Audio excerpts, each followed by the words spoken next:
Então nós vamos para o século XIX. Século XIX, anos 1800. Esse século ele é crucial. Os eventos desse século, a contraposição que nós temos nesse século entre federalistas e antifederalistas, ela é crucial para nós compreendermos todo o desenrolar da história dos Estados Unidos e, em particular, da história da liberdade, a luta pela liberdade nos Estados Unidos. Aliás, eu poderia até chamar essa aula de a ambiguidade da história da liberdade nos Estados Unidos. O século XIX, ele ilustra bem essa ambiguidade. Na verdade, vamos retomar um pouquinho aqui e vamos lembrar dos marcos que nós verificamos encerrando a nossa aula anterior, porque com esses marcos nós já conseguimos identificar essa ambiguidade. Em 1776, nós temos a independência.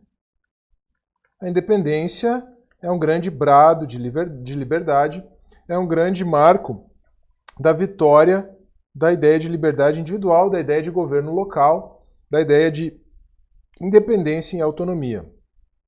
Ainda nesse sentido, em 1781, nós temos os artigos da Confederação.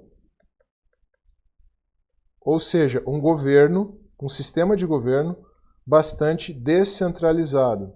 Os artigos da Confederação como uma espécie inicial, um projeto, um protótipo de Constituição, mas uma Constituição de uma confederação e não de uma federação.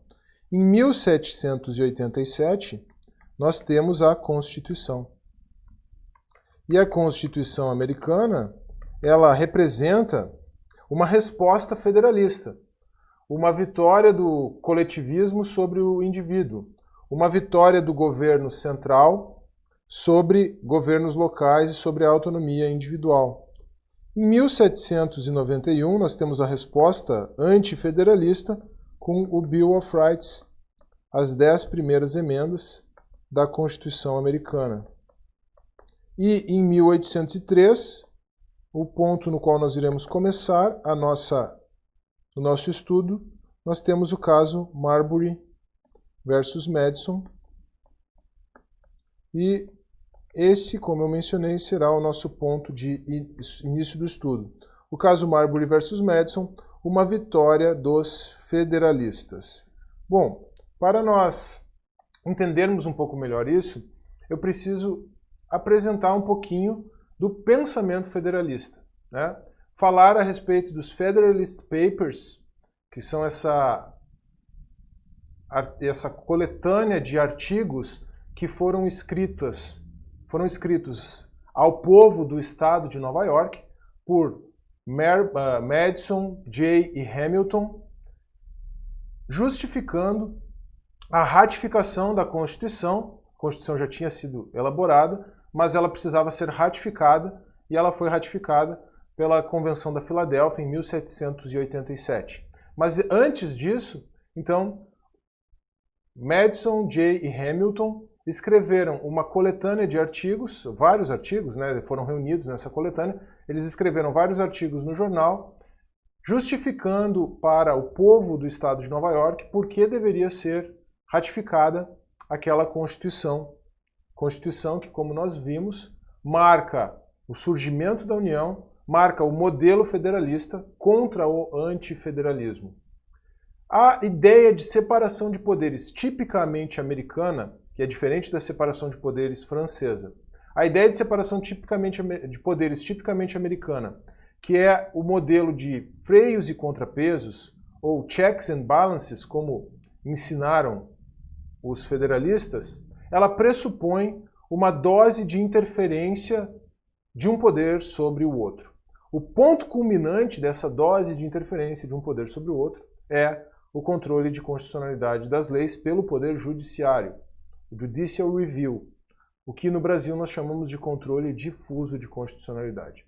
Como isso aqui não é um curso de direito, não é um curso de direito constitucional, eu não vou entrar em detalhes sobre a diferença do controle difuso, do controle concentrado, modelo americano, modelo europeu, mas é importante a gente gravar essa ideia do controle de constitucionalidade, a ideia de que o Poder Judiciário e a Suprema Corte, em especial, pode controlar a constitucionalidade das leis e dos atos do poder executivo.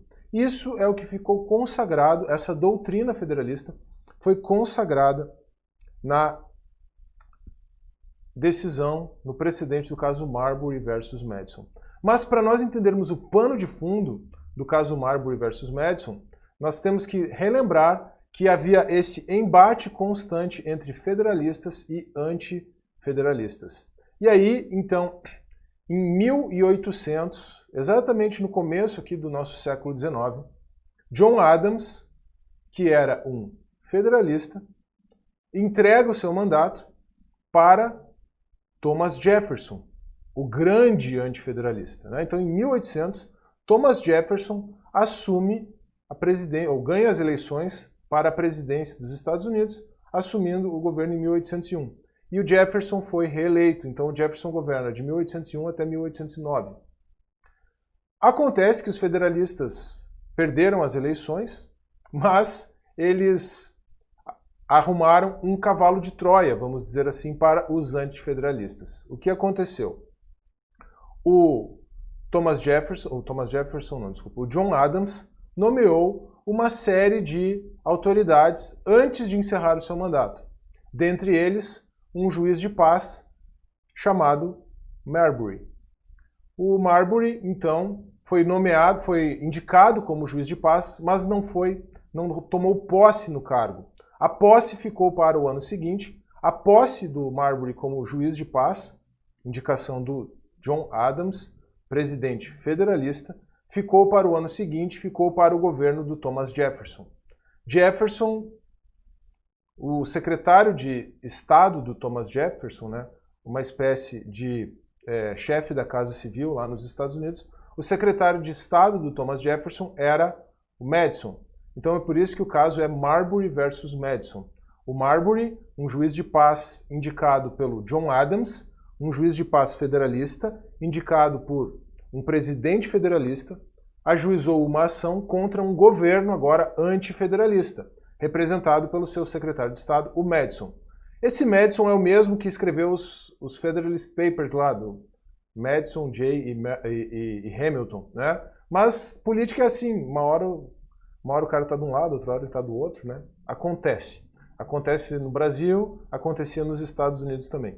Mas o fato é que agora um federalista, o Marbury, indicado por um presidente federalista, ajuiza uma ação contra um governo antifederalista para ser nomeado. Detalhe, ele ajuizou essa ação na Suprema Corte. E a Suprema Corte, o presidente da Suprema Corte, o John Marshall, vamos só gravar esse nome aqui, porque esse cara aqui é importante. O John Marshall, presidente da Suprema Corte, no caso Marbury versus Madison, também era um federalista que foi indicado pelo John Adams. Então, no caso Marbury versus Madison, o federalista que ajuizou a ação perdeu. Por quê? Porque ele ajuizou a ação na Suprema Corte, mas a competência da Suprema Corte para aquele tipo de ação havia sido estabelecida numa lei federal recente. A competência da Suprema Corte para aquele tipo de ação não estava prevista na Constituição dos Estados Unidos.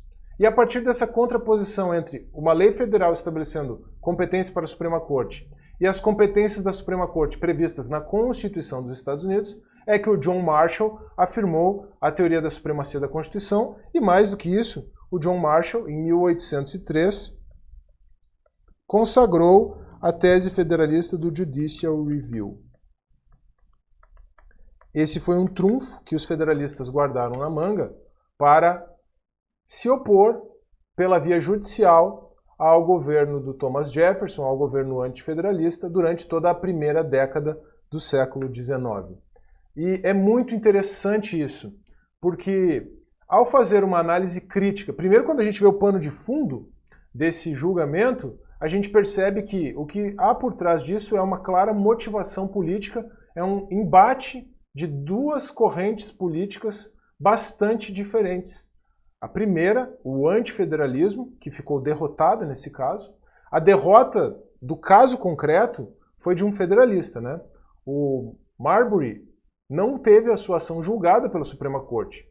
Mas a vitória da tese foi a vitória federalista. Então, os antifederalistas que perderam na tese, eles defendem a autonomia do indivíduo, eles defendem governos locais, ou pelo menos defendiam, né? Governos locais, lembre lá da confederação, ao passo que os federalistas defendiam a concentração de poderes na União.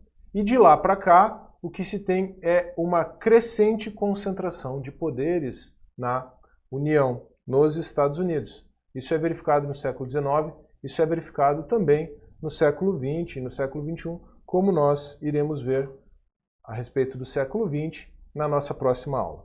Mas qual é o grande fato, qual é o grande evento, o grande marco histórico que caracteriza o século XIX nos Estados Unidos? Todos sabem, é a Guerra da Secessão.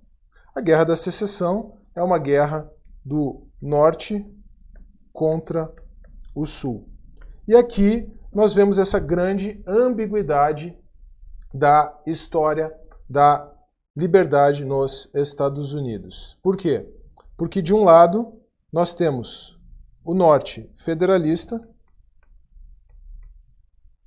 Então, por isso, defendendo uma concentração de poderes na União, mas também abolicionista. Nós temos o Sul, que é antifederalista,